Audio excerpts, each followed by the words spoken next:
Bonjour et bienvenue au Palais du Peuple de la République démocratique du Congo. Madame, Messieurs, nous sommes venus pour assister à la plénière d'aujourd'hui. Donc il sera question de proroger à nouveau l'état de siège. Nous entrons à l'intérieur.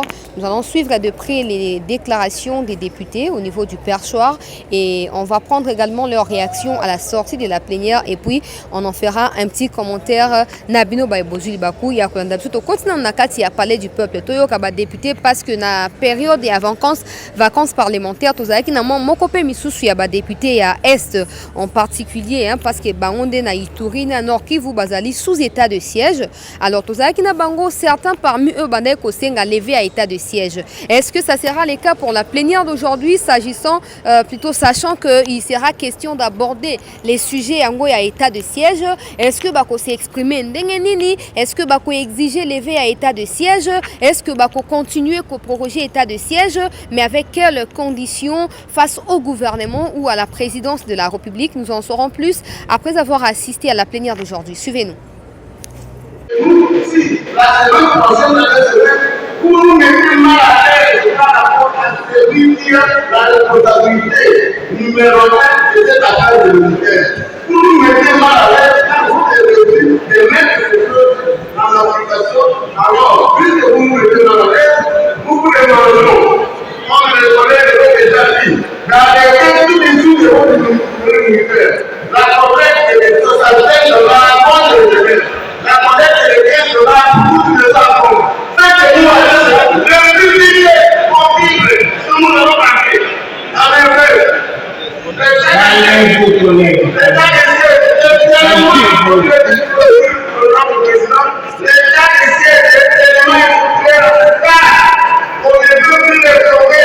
Nous n'allons pas accompagner, nous vous demandons de mettre à action parce que nous protégeons notre président de la République et souvent à cause de nous. Camarades, pour remplacer l'état de siège, il faut une solution alternative. Où est la solution alternative? Nous allons corriger ensemble. Je vous ai dit ici, chers collègues, nous allons nous impliquer nous tous. Nous allons nous impliquer pour que cet état de siège devienne un succès. Collègue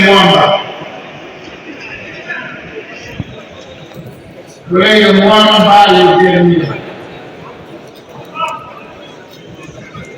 Les derniers intervenants. Les sollicitants, je sais que vous puissiez sursoir l'état de siège. Qu'est-ce qui motive votre prise de position devant le perchoir de l'Assemblée nationale? Ce n'est pas une prise de position individuelle. Nous transmettons la position de la population et de tous les élus du Nord Kivu. Nous n'en voulons plus avec l'état de siège que nous avons nous-mêmes accepté à la demande du gouvernement parce que nous avons cru à ce que nous disions auparavant, selon quoi les gens n'avaient pas assez de moyens, le gouvernement civil gérait la situation financière et les militaires n'avaient rien. Nous avons cru que quand ils vont gérer eux-mêmes, l'argent qu'ils collecteraient, ils prendraient une portion. Vu l'urgence et la nécessité, ils mettraient quelque chose dans la corbeille des problématiques militaires. Tel n'a pas été le cas. Nous leur avons demandé de poser des actes. L'ordonnance est claire et précise des activités à faire. Aucune de ces activités n'a été faite.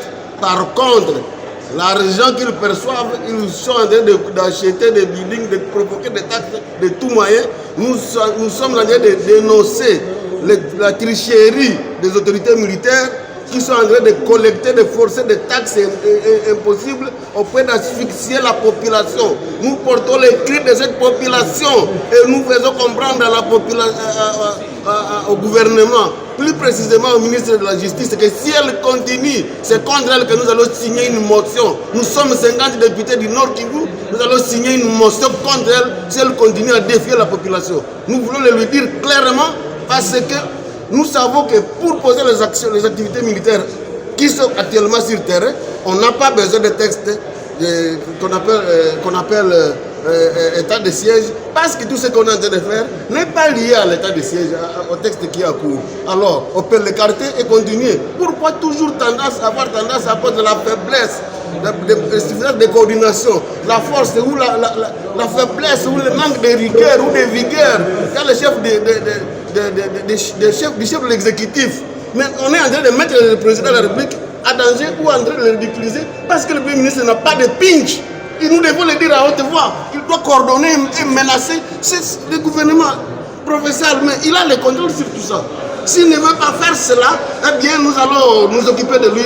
La période est mauvaise pour le gouvernement. Nous n'allons pardonner personne. Nous, comme union sacrée, peu importe la tendance que nous avons. Nous disons ceci.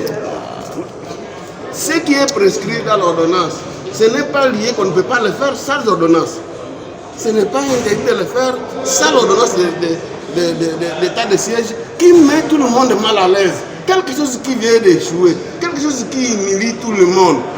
Il faut voir comment il se comporte sur le terrain, le gouvernement militaire. Non, on ridiculise tout le monde, y compris nous-mêmes. Alors nous ne sommes pas d'accord à être humiliés ou à perdre nos mandats ou notre popularité à cause de certaines personnes qui sont au gouvernement, et surtout ceux qui viennent nous déporter à tout moment. Or, nous avons la possibilité de dire non. L'état de siège est arrêté par la Constitution nous autorise de refuser cela. Ce serait humilier le gouvernement. Nous lui demandons de prendre ses responsabilités, de le faire stratégiquement, doucement, sans être poussé à cela. Écouter seulement la population et faire le devoir qu'il faut. Merci. Vous voulez dire que les membres du gouvernement n'ont pas d'intelligence pour savoir le mal et sanctionner le mal. Qui doit encore leur dire où ça c'est mauvais? Ce ne sont pas des êtres humains comme nous. Honorable, s'il vous plaît, l'objectif c'est de lutter contre l'insécurité. Vous avez crié là-bas au nom de la population. Pour vous, si on enlève l'état de siège, on doit remplacer cette mesure. Je dis que l'état de siège ne dit pas ce qu'on est en train de faire ne peut pas se faire sans le texte appelé état de siège. Alors, on peut tout faire, tout ce qu'on est en train de faire est faisable sans qu'on parle de l'état de siège qui est une situation qui contraint les gens, qui met mal à l'aise les gens. Cet état de siège, comment procéder, c'est révoquer aujourd'hui les ordonnances qui a placé ces militaires, c'est tout. Et puis les remplacer par quoi? Mais est-ce que vous croyez qu'il y avait un vide? Est-ce que les gens qui géraient là-bas, les civils, les sortir, c'est à cause d'eux que les militaires ne travaillaient pas? Les autorités civiles dans la province.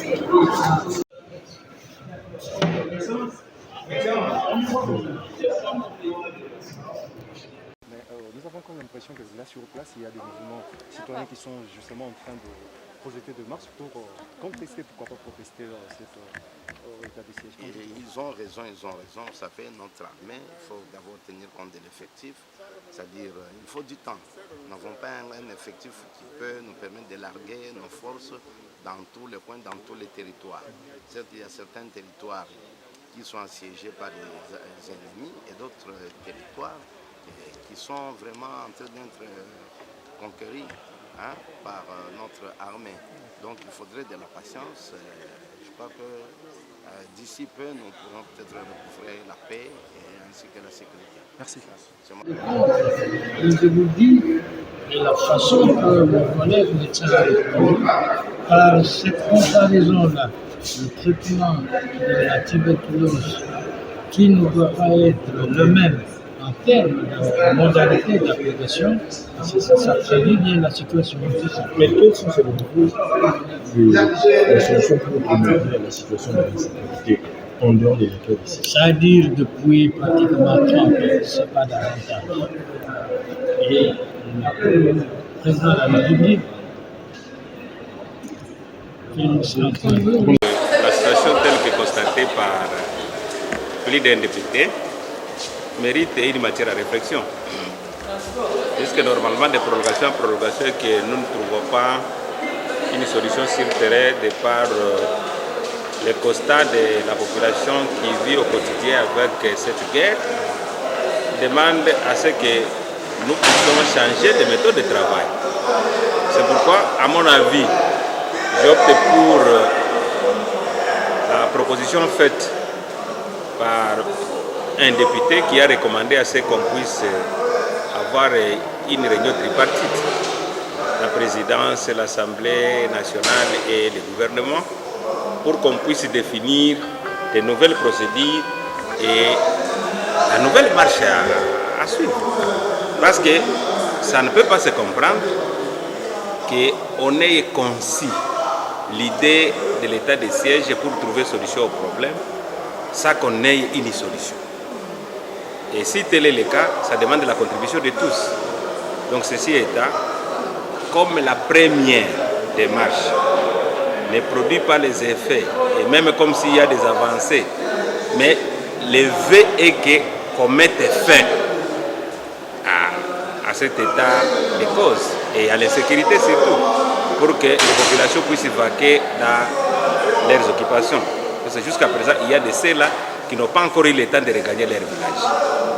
Alors le président de l'Assemblée a proposé une mission de députés sur le terrain pour évaluer l'état de siège. Vous êtes pour cette... Non, la mission n'est pas un problème. La mission est fonction du rapport que le Premier ministre a déposé à l'Assemblée.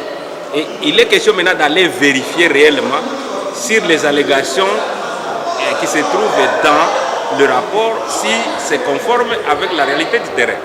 Cette mission n'est même pas à contredire ou bien à refuser. C'est une vérification du rapport.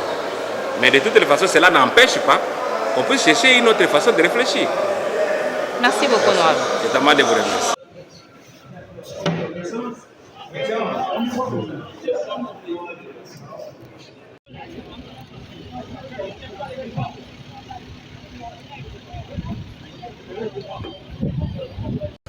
Voilà, chers téléspectateurs, vous venez de suivre là différentes réactions de députés nationaux qui se sont exprimés par rapport à la plénière d'aujourd'hui. Mais à niveau, il y a personne déjà soulever point et à lever et à état de siège parce que la mutualisation des opérations entre les forces armées de la RDC et celles d'Ouganda suffit en tout cas à ces stades pour pouvoir résoudre la situation parce que pour certains, malgré les embûches, les tueries du côté des ADF qui n'ont pas encore cessé, mais il y a quand même des résultats à noter depuis qu'il y a mutualisation.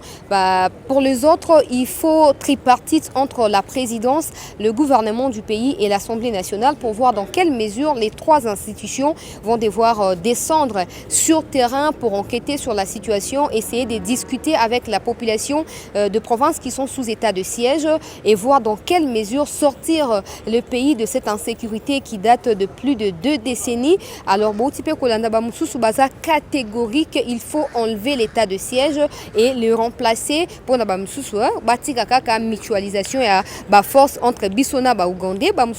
Il faut que l'ongola wana parce que bango bazoko kanisande te banda état de siège et ezoko bakoba qui sabambeba que de résoudre le problème. Alors le président de l'Assemblée nationale qui est toujours ouvert et à l'écoute par rapport à Makamba député Balobaka Azo Senga été en dépit à l'état de siège, ils doivent proposer des alternatives parce que les buts poursuivis par l'état de siège ou par l'état d'urgence qui proposent certains députés, c'est de lutter contre l'insécurité à l'Est. Alors, l'état de siège pour remplacer Naeloko Nini. Alors, dans tous les cas, état de siège et Zoko Koba, dans quelle mesure Ndenge Toyo qui va député Bazoko Loba, Mikondi Amboka, Bakoye, Babongo, na Kozua, décision pour Namakama Matali, insécurité na Est et Ambo Canabiso, mais les députés à Beni en particulier ont noté des avancées très considérables na Oeta Libongo, mutualisation et opération. On souhaite que bonne chance aux forces armées de la RDC et